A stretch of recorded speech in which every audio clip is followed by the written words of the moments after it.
Pada umumnya, ada 4 golongan darah yang dimiliki manusia, yaitu O, A, B, dan AB. Di antara semuanya, golongan darah AB adalah yang paling langka di banyak negara, termasuk di Indonesia. Namun, ada satu golongan darah yang jauh lebih langka dari itu, yang dikenal sebagai golden blood atau darah emas. Golden blood merupakan golongan darah rhesus 0 yang hanya dimiliki kurang dari 50 orang di seluruh dunia. Inilah golongan darah yang paling langka yang pernah terdeteksi. Namun di balik kelangkaan itu, resiko juga mengancam pemilik golongan darah ini. Sebelum mengetahui resikonya, mari mengenal golden blood lebih jauh.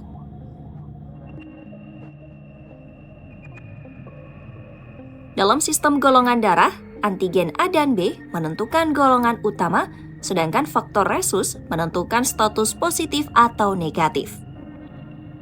Golongan O negatif dikenal sebagai donor universal, tapi rhesus 0 memiliki karakter lebih unik dan ekstrim.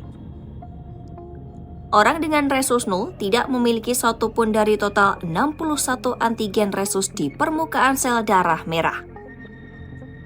Kondisi ini terjadi karena mutasi genetik yang sangat langka yang diturunkan secara resesif autosomal.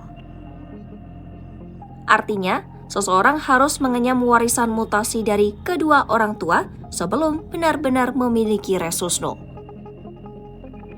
Kasus pertama ditemukan pada tahun 1961 pada seorang perempuan di Australia. Sejak itu, diperkirakan hanya 1 dari 6 juta orang di dunia yang memiliki darah emas. Ketiadaan semua antigen rhesus membuat golden blood menjadi salah satu golongan darah paling berharga di dunia. Darah ini mampu menjadi universal untuk semua pemilik rhesus negatif sehingga dapat terpakai dalam kasus transfusi sangat spesifik di mana darah lain berisiko memicu reaksi imun. Di dunia medis, rhesus 0 juga digunakan untuk penelitian biomedis, khususnya dalam pengembangan imunoglobulin untuk mencegah penyakit rhesus, suatu kondisi ketika tubuh ibu hamil menyerang sel darah merah bayinya sendiri. Karenanya, setiap kantong darah emas memiliki nilai medis yang sangat tinggi. Di balik kelangkaan dan nilai medisnya, pemilik rhesus 0 sebenarnya hidup dalam resiko yang cukup besar. Pertama, ketika pemilik rhesus 0 membutuhkan transfusi darah, hampir tidak ada donor darah yang bisa menggantikan darah mereka. Darah biasanya mengandung antigen rhesus dan tidak dapat diterima oleh pemilik rhesus 0 karena tubuh mereka akan mengenalinya sebagai substansi asing.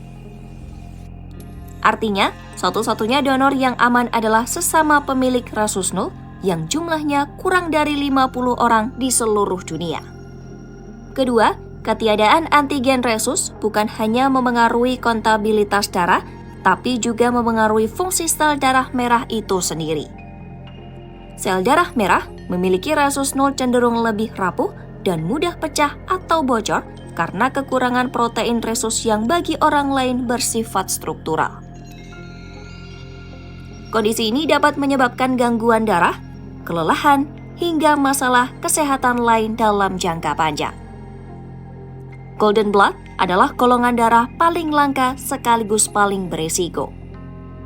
Di satu sisi, darah ini memiliki peran besar dalam penelitian dan dunia medis. Namun di sisi lain, pemiliknya harus berhadapan dengan kerentanan darah serta ketergantungan pada donor yang sangat sedikit di seluruh dunia. Rhesus 0 tidak hanya langka, tapi juga rentan.